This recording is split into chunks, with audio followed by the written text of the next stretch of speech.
talked before the game about what Cleveland's bigs are capable of. Just what did you think, a lot of them did to have that edge on the interior tonight? Give a lot of credit to the Cavs. They came in and they took care of business. That wasn't our identity defensively, and they did exactly what they wanted to do. They got points in the paint, and they got second chance opportunity, which really hurt us.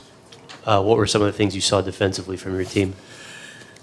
Just not a lot of sense of urgency, not a lot of resistance. I thought their guards, especially Mitchell, was able to just kind of navigate, get to the paint, make plays for himself and his teammates. And we didn't do a good job of controlling the basketball. We didn't do a good job in pick and roll, which is something that they do well. What made it difficult to just keep them off the offensive boards? That was a big part of what they did offensively as well. Just a lack of toughness tonight, be honest. Like I said, that game is not an example of who we are and who we've been, but that's an area where we have to continue to try to get better. But just a lack of toughness in my opinion. Was that part of your message after the game to the team? It was.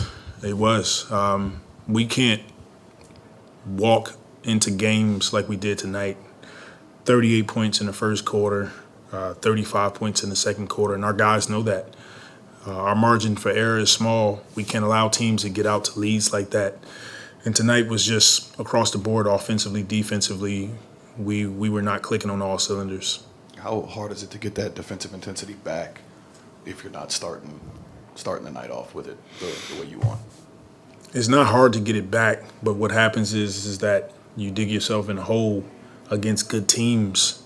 They understand how to win down the stretch of games, so it makes it challenging, and it takes everything you got to get back into games. We got to stop doing it.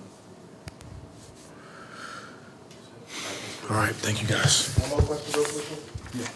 Just how do you feel about the team's direction as we get into the All-Star break post-trade deadline?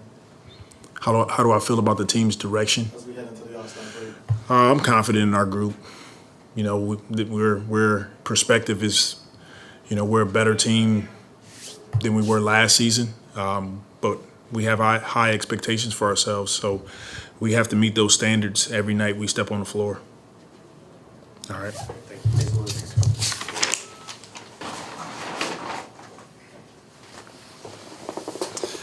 Oh. Winning homestand for you guys overall, not the way you guys wanted to finish it, obviously, tonight. What was Willie's message after that one? Just wasn't our brand of basketball. Didn't come out with a lot of energy or fight, passion. They took the physicality to us, and we didn't respond back very well. But, obviously, way to make up from a 10-game slot with a 3-1 homestand. They are a pretty unique team in that they start those two bigs together.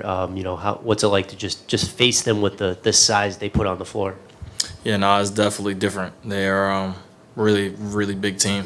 And Mobley is one of those guys where he's not even really like a big, he's just a really big player. At the end of the day, I wouldn't even call him like a center. He just plays basketball, and he can do a lot of different things on the floor. So definitely a matchup problem.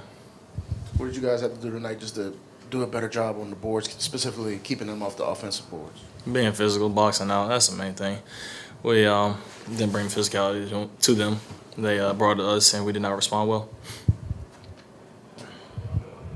For you, it seems like you've been taking more threes where guys are getting closer into your airspace and you're feeling more comfortable. Just what has kind of led to getting those kind of threes off lately? A lot of it is understanding. I'm not going to get a lot of just clean catch and shoot threes. And, we got to generate more threes, so I got to take those. And so, getting those up is definitely important for our team's success. And really just comfortability. That's about it. How tough was it tonight? I know you guys are down a lot and you're fighting back, and you cut it to 12 or 11, 10, and then they seem to go on a 7-0 run, 8-0 run, and kind of answer like that. It's definitely tough. At the end of the day, it's a game of runs. You just got to sustain their runs, and, those times when they do score, when we go on a run, we got to make sure we put stops together to stop them from, continuing to, make the lead bigger. But, it's tough. It definitely is, but we definitely got to find a way to make it up. Coach Green mentioned the lack of toughness in this game. What do you kind of do to avoid stretches like that in the future? Just nipping it in the bud. Whenever we see it as a collective, as a player group, we gotta, get together and be like, all right, look, we gotta figure this out. We can't keep letting this happen. And once that happens, I definitely think we'll be fine and figure out, those little tough patches. With the trade deadline pass, about a week away from All-Star break, how do you kind of feel about the direction this team is going right now? I feel good. At the end of the day, our team has a real big fighting spirit, and always gonna fight. So no matter who's there, who's not there, we're always gonna have a chance. And I'm pretty excited for what's to come after All-Star break. And have you really gotten, obviously you guys trade for Josh Richardson, have you gotten to talk to him, or just how excited are you to now have him as a piece of this puzzle? Definitely excited. He brings a defensive mindset, and he also can score the ball. And I didn't know him, but knew of him obviously from just playing against him. He actually gave me a black eye in the preseason, so we had some beef to squash early on, and we definitely got over that. But nah, he's a cool dude, real cool dude. I definitely will like to have him in the locker room. Thank you.